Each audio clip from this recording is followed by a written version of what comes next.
जय हिंद। नमस्कार दोस्तों, आप सभी का एक बार फिर स्वागत है। रक्षा मंत्रालय भूतपूर्व सैनिकों और डिसेबिलिटी पेंशनर्स के साथ में लगातार विश्वासघात कर रहा है।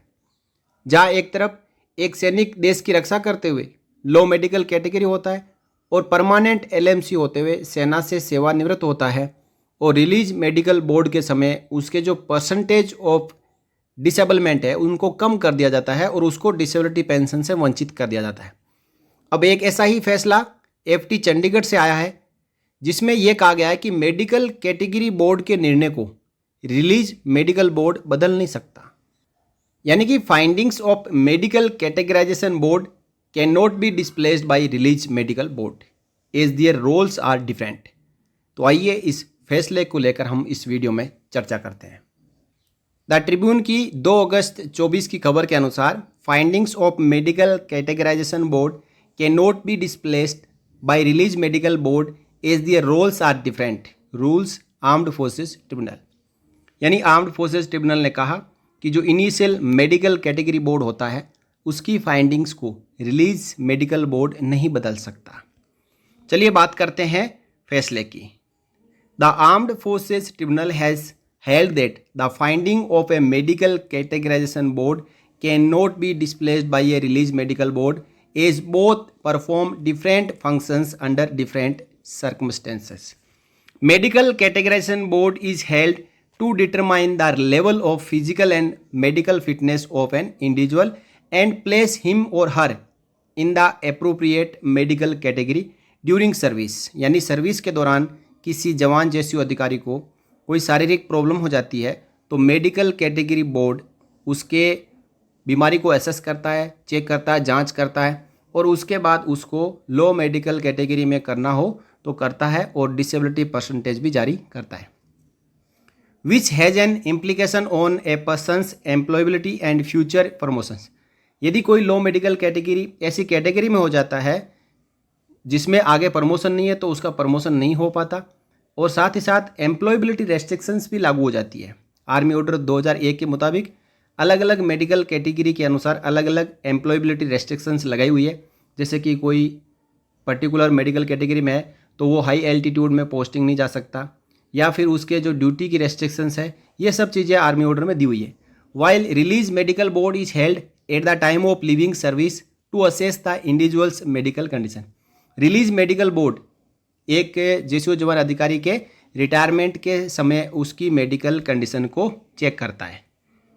A soldier placed in permanent low medical category since 2014। यानी इसमें बात की जा रही है जिस जवान ने याचिका लगाई एफटी चंडीगढ़ में उसके बारे में कि वो जवान 2014 में लो मेडिकल कैटेगरी हुआ और उसको बीमारी क्या थी, अस्थमा, और उसको जून 2023 से भारतीय सेना से डिस्चार्ज होने का आदेश पकड़ा दिया गया और रिलीज मेडिकल बोर्ड में पाया गया कि जून 2023 में जब वो आरएमबी करवा रहा था तो उस समय उसको कोई बीमारी नहीं है और रिलीज मेडिकल बोर्ड ने रिकमेंड किया कि उसको आगे सर्विस में रिटेन किया जाए।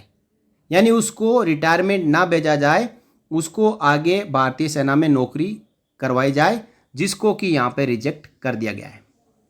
इस याचिका में जो कि एफटी चंडीगढ़ में फाइल की गई थी, he contended that once it has been found by the medical authorities that he doesn't suffer from any impairment, there was no hindrance in retaining him in service। यानी रिटायरमेंट के time पर यह पाना कि उसको अब कोई बीमारी नहीं है तो ये बात किसी जवान को सेवा में रखने को बाधित नहीं कर सकती है।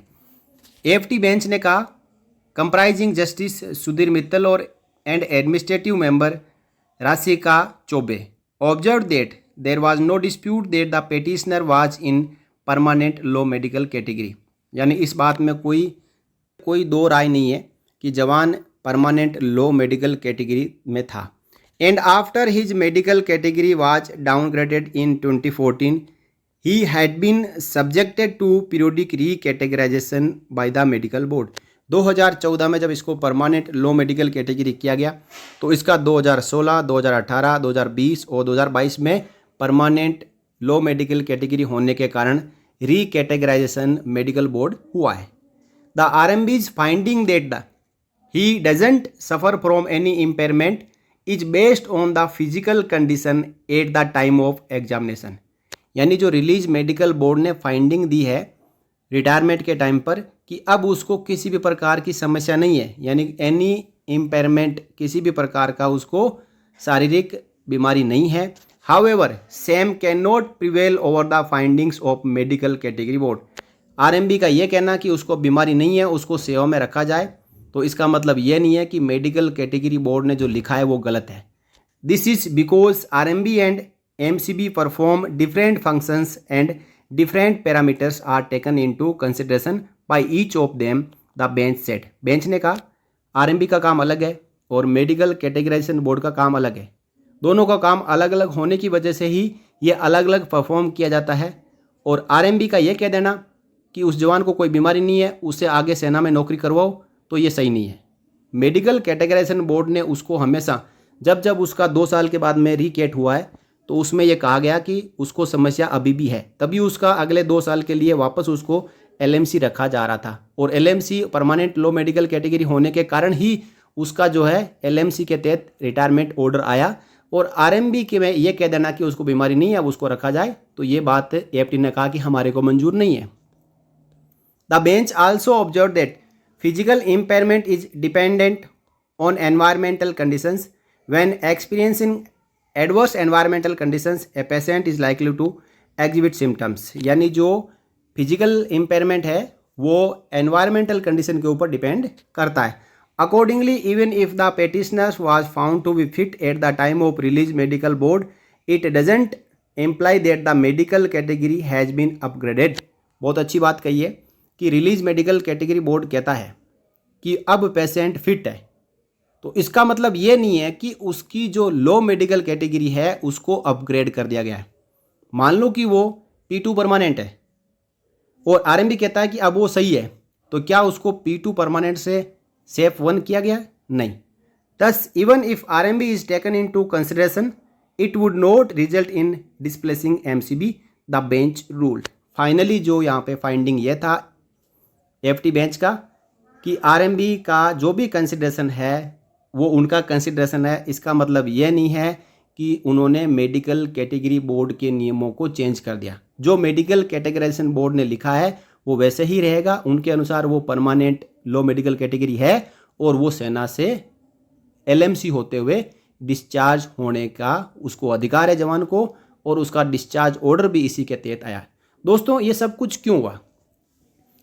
आपको पता है कि 2023 में गाइड टू मेडिकल ऑफिसर और एंटाइटलमेंट रूल्स आए थे।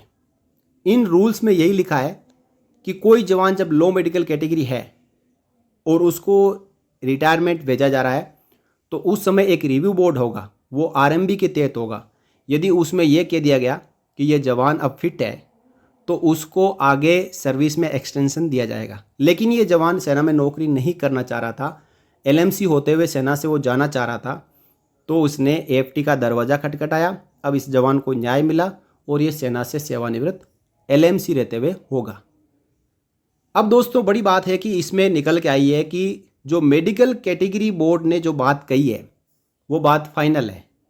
तो आपने हमेशा देखा कि 2023 से पहले कोई भी जेसीओ जवान अधिकारी जो लो मेडिकल कैटेगरी परमानेंट हुआ है तो परमानेंट इनिशियल बोर्ड में उसको डिसेबिलिटी परसेंटेज दिए जाते हैं जो कि 20% या उससे ज़्यादा होते हैं। लेकिन आरएमबी के दौरान इन परसेंटेज को कम कर दिया जाता है। तो अब इस फैसले के बाद ऐसे मामलों को भी चैलेंज किया जा सकेगा जहाँ पे इनिशियली जब वो डाउनग्रेड हुआ लो मेडिकल कैटेगरी में तो उसमें 20% या 20% से ज़्यादा डिसेबिलिटी परसेंटेज थे और आरएमबी के दौरान 3 या 4% या 5% कर दिया गया। दोस्तों इस फैसले का हवाला देते हुए इस फैसले के रेफरेंस में ऐसे जेसीओ जवान और अधिकारी एएफटी में याचिका डाल सकते हैं और अब एएफटी को ज़्यादा अधिकार भी मिल चुके हैं। एएफटी जेसीओ जवानों और अधिकारियों के लिए बढ़ चढ़ के काम करेगा। एएफटी को कंटेम्प्ट ऑफ कोर्ट की कार्रवाई के अधिकार भी मिल चुके हैं। अब यदि कोई एमओडी फैसला लागू नहीं करेगा तो एएफटी उनके ऊपर कंटेम्प्ट की कार्रवाई करेगा और दोषी अधिकारियों के खिलाफ कार्रवाई होगी। तो दोस्तों ये खबर आपको कैसी लगी इसके बारे में आप कमेंट करके जानकारी दें। वीडियो अच्छा लगा हो तो वीडियो को लाइक करें, शेयर करें और चैनल को सब्सक्राइब करें ताकि आगे भी इस प्रकार की जानकारियाँ आपको मिलती रहें। फिर मिलेंगे किसी नए वीडियो में, तब तक के लिए जय हिंद, जय भारत, वंदे मातरम।